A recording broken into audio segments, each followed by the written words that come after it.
You ever play one of those demo discs that came in old magazines? You'd play a sick-looking game that while may have seemed really cool, for one reason or another you were just never able to get your hands on it? For me, one of those games had to be Silent Bomber, a late PS1 action game with that classic 90s sci-fi aesthetic only the original PlayStation can do justice. I was pretty captivated by its first few levels, so now, 15 years later, with time and resources on my hands, I'm super curious to see if the expectations I've been subconsciously building all this time will be met. And no doubt the picture I've built in my mind will be different from the game that actually existed.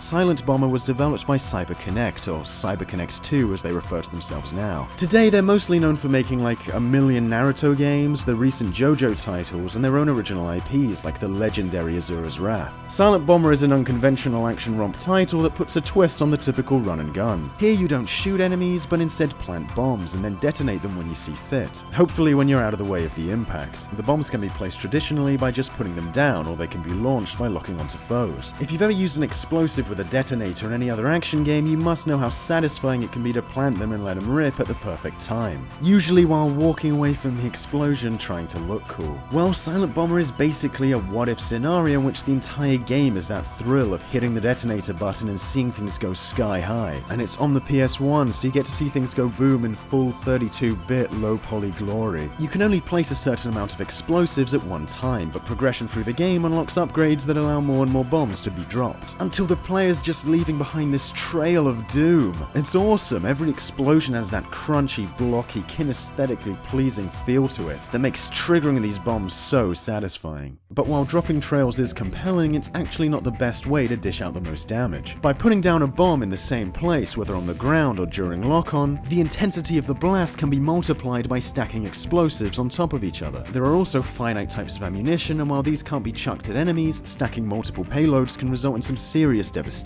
The game takes place in a rather vaguely described sci-fi future where everyone's at war and the voiceover director fell asleep quite some time ago. Now look here! We had our hands full shaking off enemy units in a ship that's shot full of holes!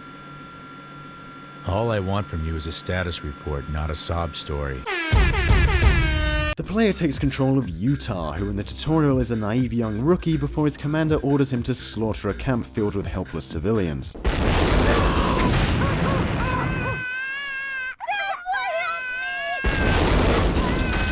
7 years later, now a cold, calculating shell of a man, Utah's attempting to atone by accompanying a group of other misfits on a mission to take out a heavily armored warship. The setup really reminds me in a way of Vanquish, with a superpowered character being dumped on a space colony to stop a terrorist threat. Only instead of being followed around by a bunch of goobers at all times like you are in that game, here it's all about taking charge and blasting your way to victory, collateral be damned. Get the combos and get the points while catchy-ass music plays away in the background. The story basically just takes You enjoy all the killing from MGS and makes it the entire focus. Utah is constantly taunted by the only dodgier bloke than him on the team, Benoit, about his lust for destruction. That's my Utah.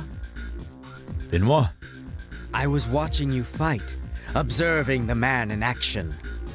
You truly do belong on a battlefield. The idea that our hero's only purpose is to kill is something he has to wrestle with, basically. But as I pointed out before, the performances aren't exactly up there with MGS, so don't expect to be getting that invested. Besides, this ain't some stealth game. The killing is fun. Very fun. Though in hindsight, it is easy to see where things could have been improved. It feels like the game is begging for some extra maneuverability controls. Since the game is presented a lot of the time from a top-down viewpoint and released post-DualShock, a twin-stick shooter setup, or at least a button to toggle a form of strafing, feels like a missed opportunity. I mean, obviously the game is balanced at the moment to work for the controls it has, but it just feels a little clunky not being able to tag enemies while backing away, still facing them, especially in later areas where enemies that need multiple bomb runs to take out will have you running around in a circle, tagging and dashing away. And this kind of stuff can get especially hard to judge when the camera decides to get all sassy. It can get a tad annoying when wanting to lock on puts Utah in such harm's way with a little recourse for evasion. I mean, honestly, I think I'd be happy with just some kind kind of dodge function to get out of the way sooner when planting stuff, and yeah, maybe I just need to get good. I think a larger issue I had was when nearing the end of the game, how many foes decide to really get their health bar on. The game was at its best early on, running around, just demolishing everything at top speed. Things could get hectic and tricky, yeah, but the pace you were going at made things a lot less frustrating. But then near the tail end, Silent Bomber goes all Resident Evil for a few chapters, and suddenly Utah's up against these biological experiment things that just won't die. That when you're half done with them, become immune to lock-on. Remember when I said there was no goobers to worry about? Well, there are actually a couple of sections where the game pulls the old defend the helpless targets for variety's sake gambit. I mean, I'll be honest, I'm not really the kind of guy who gets all, oh no, this character's so annoying, why do they keep speaking? I want them to die, lol.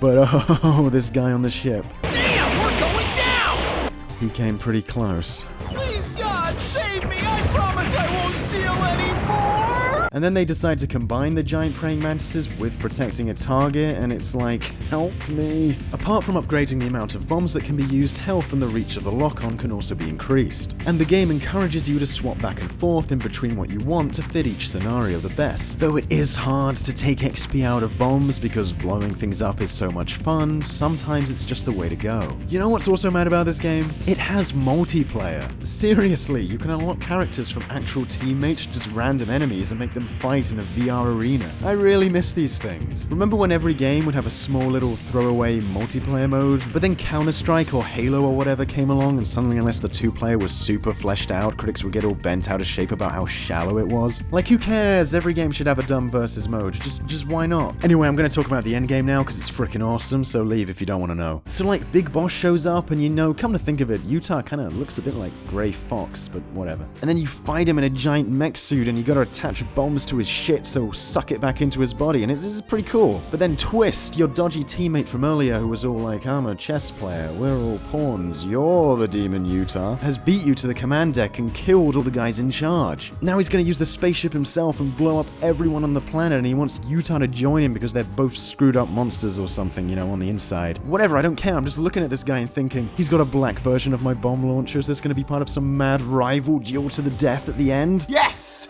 Oh, yes! So Benoit traps you in the brains of the ship and goes all DMC3 on your ass with chess pieces, because I guess that's his thing. Then you fight him as the ship is on a collision course towards the planet and he's got the same bombs as you, and it's some hype shit, man. It's also like really hard, because you have to do this chess thing every time you lose, because there's no checkpoints here, but holy shit. I'm feeling you, Silent Bomber. I'm feeling you. So yeah, pretty cool game. If you can get over the primitive navigation, which hampers a lot of old 3D games, there's some fun to be had here. The game wasn't all that different from what I expected as a kid. I mean, I didn't see it taking place entirely on a space colony, but other than that, this is exactly the quirky little action game I would have loved playing when I was younger. I'm sorry if this review was a bit on the simple side, but with a lot of games these days being as disappointing as they are despite having years in development, I wanted to see if a game that I've been waiting to play for much longer satisfies me more than a lot of what the hype machine produces in the current generation. And as old-fashioned as it may seem now, Silent Bomber gave me exactly what I needed. A fun little game that would have been exactly what I wanted if I'd played it all the way back in the year 2000. I'm just a sucker for low-poly mechs and crazy 32-bit explosions, and if you are too, skip the demo. 'Cause 15 years later, Silent Bomber was well worth remembering.